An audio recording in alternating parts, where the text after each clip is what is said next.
I never thought moving into a quiet suburban neighborhood would turn into the nightmare that it did. I'm a Gulf War veteran, and my service dog, Daisy, isn't just a pet, she's my lifeline. She helps me manage PTSD episodes and even senses when I'm about to have an anxiety attack. She's calm, trained, and loved by almost everyone, except for one person, Karen, the self-appointed queen of our HOA. From the very first week, Karen made it clear she didn't want Daisy around. She'd say things like, "This is a neat neighborhood, not a kennel," or, "That much should be registered with my HOA committee." Even when I showed her Daisy's vest and certification, she scoffed, claiming, "Service animal. Looks like a mutt to me." I tried to be patient, but Karen kept pushing further, testing my limits each day. One hot afternoon, Daisy and I were walking home from the park. Daisy wore her bright red vest, clearly labeled, "Service Dog. Do not pet." Out of nowhere, Karen stormed out of her yard, holding a spray bottle. Before I could react, she hissed, "Maybe a little citronella will stop that mutt from ruining my neighborhood," and sprayed Daisy right in the face. Daisy yelped, staggered, and started pawing at her eyes.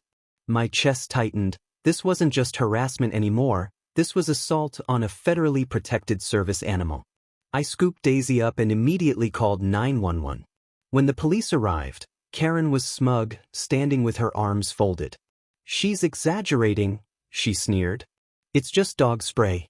My HOA rules allow me to keep animals off my lawn." The officer looked at Daisy's vest and then back at Karen, his expression darkening. "Ma'am, do you realize what you've just done?" he asked. Karen rolled her eyes. "What?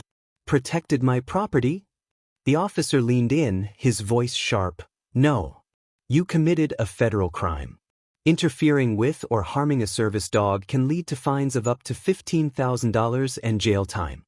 Karen's face went pale, her smirk gone. Her hands began to shake as the officer continued. "And since the victim is a veteran using a service animal, this also falls under federal disability protection laws. You'd better call a lawyer." For the first time, Karen was completely speechless. The police filed an official report, animal control checked Daisy for injuries, and the HOA board, who had long been scared of Karen, finally had enough evidence to strip her of her president title. Word spread fast through the neighborhood. People who once stayed silent about Karen's bullying now openly sided with me. Neighbors brought Daisy treats, offered their support, and even came forward with testimonies about Karen's past harassment. A few weeks later, Karen's perfect white picket fence had a new sign planted in front, "For sale." Daisy recovered fully, stronger than ever, and for the first time since moving in, I finally felt at home. Because in the end, bullies may run in HO, but the law runs higher.